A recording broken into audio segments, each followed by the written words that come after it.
It's the time of year when everyone starts the new year by setting resolutions and goals. And often those resolution and goals are goals around health and wellness. You're going to eat better, get more sleep, exercise, build muscles.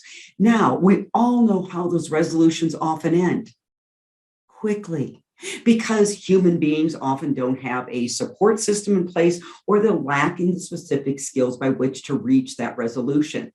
And your sales team is no different. So sales managers, one of your roles and responsibilities is to provide that support and teach specific skills. Now, as a sales leader, there's a lot of skills to teach your sales team. The one I'm going to suggest you focus on this year is the skill, and let's call it the muscle of resiliency, because let's face it, we've all been tested a little bit in the last 2 years.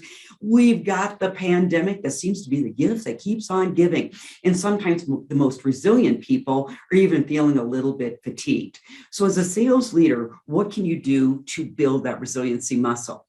Well, one of the tools is good old perspective.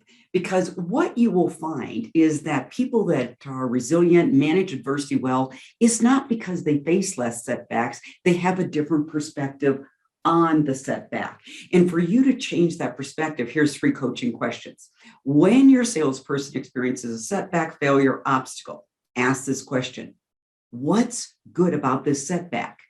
Now be prepared to get a look like this or go, I have no clue.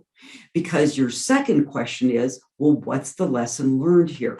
Because what you will find with resilient people in life is they don't experience less failure, but they get very fierce about learning the lesson from the failure. Now, after you ask that question, your third question is this: and how will this lesson serve you better in the future? This is where light bulb moments can go on, because a salesperson will discover that one lesson learned is going to help him or her in 10 future sales calls. So sales leaders, let's build those resiliency muscles this year. And one of the ways you do it is by asking the good perspective coaching questions.